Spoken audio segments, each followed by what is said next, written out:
Live from Fargo and serving you on TV, online, and on the go. This is Valley News Live at noon. Hi, everyone, and thank you for joining us this Wednesday afternoon. I'm Jordan Schreier. Our spring so far has been pretty mild, but this evening and overnight, we could be cooking up storms, the first of the season. Right now, it's almost hard to believe that our blue skies and sun could lead to some heavy downpours, maybe even hail. But to break it all down for us, let's check in right away with Storm Team meteorologist Lisa Green. Yeah, with this warmer weather, that helps to contribute to storms now. And we do have some moving through the valley. You can see on our sky cam here in Fargo that we're looking at some sunny skies at the moment. But looking up to the north, we've got some showers and thunder showers moving through. You can see them north and west of Grand Forks. And moving into the, zooming in a little bit more, you can see that Cavalier is about to see a heavier shower move through. And it doesn't look like we have any lightning bolts right now on the map, but can't rule out a thunder shower here in that area this afternoon as that cold, or warm front rather, moves to the east and sets us up for more storms later on. Here's a look at our temperatures. We are into the 70s in southeastern North Dakota already. 73 degrees in Fargo. It's 68 in Grand Forks. You can definitely see where the clouds are up along the northern border there, along with those rain showers keeping you a little cooler. The wind's really starting to get going out west. We've got some gusts into the 30s, and those will, out of the southeast, help to feed into the storm development happening later this afternoon in central North Dakota. And as we head into the evening hours tonight, those storms will move eastward toward Fargo. So may not quite be around the evening hours that Fargo sees those storms. It could end up being pretty late as well. So something that you'll want to pay attention to throughout the night. So we have that slight risk. It's been adjusted a little bit. We'll talk more about that, what that could mean for you. And we'll have that hour by hour planner so you can plan for those storms coming up in just a little bit. A lot going on here. We do have that. Thank you, Lisa. Fargo police want your help identifying the two people on your screen. Now, the person on your right is wanted in connection to a stolen vehicle and credit card, and the person on your left is wanted in connection to a garage burglary case. Now, if you know who they are or where they could be, you are urged to call police. A former Minneapolis police officer convicted of murder in the shooting death of an unarmed woman in 2017 is now appealing his conviction. Mohammed Noor is asking the judge to set aside the verdict on the basis of insufficient evidence. A jury found Noor guilty of killing Justine Damon 2 weeks ago. Noor is being held at Minnesota's only maximum security prison until his sentencing on June 7th. There's another SWAT training session in Fargo today that police want you to know about. Officers will be conducting routine tactical training in the area of South University Drive and El Cano Drive, which is just to the east of the Rose Creek Golf Course. Now, you can expect to see SWAT vehicles and officers present, but you won't hear much. No explosives or live ammunition will be used in this training. The State Department has ordered all non-emergency employees and families to leave Iraq amid escalating tensions with Iran. Richard Engel has our story from London.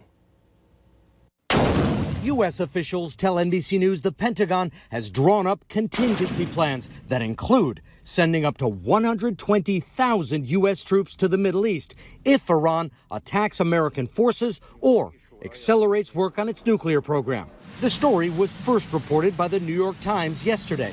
President Trump dismissed it. Fake news, okay? Now, would I do that? Absolutely. But we have not planned for that. Hopefully, we're not going to have to plan for that. And if we did that, we'd send a hell of a lot more troops than that.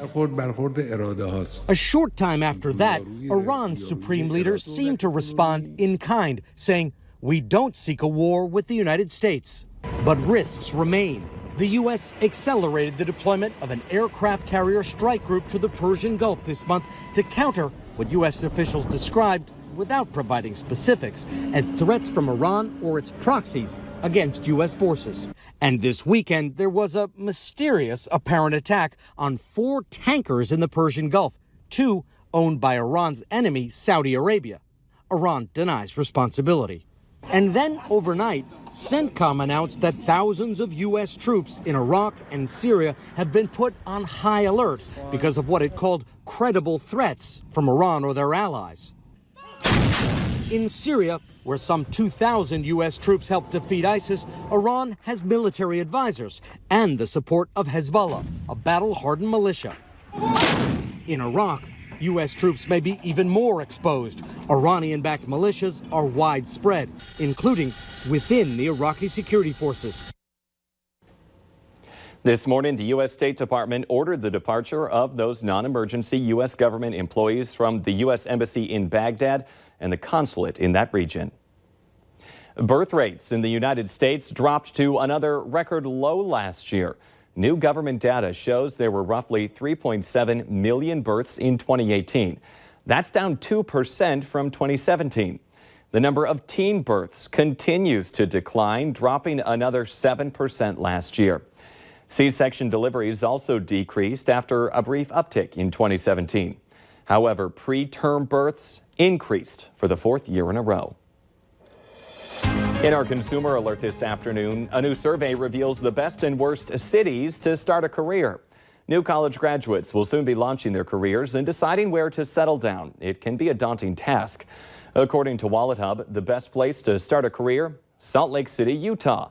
Pittsburgh comes in second, followed by Atlanta, Orlando, and Austin. The worst places, according to WalletHub, are Montgomery, Alabama, and Shreveport, Louisiana. This study looked at 29 key factors ranging from the availability of entry-level jobs to monthly salary, workforce diversity, and housing affordability. You can now shop all your favorite regional products at a new store at the West Acres Mall. Mindak Market in the JCPenney wing has regional products from North Dakota, Minnesota, and South Dakota. Some of the items on the shelves are pretzels and popcorn, salsa, even a slushy mix. But the managers say products won't last long, with new items always coming into the market. We want to stress that to keep coming back, because what you see today may not be here tomorrow and something else may take its place. Tonight from 4 to 8, Mindak Market will be having an open house, and people can come in, do a little taste testing, and also sample some local wines and beers.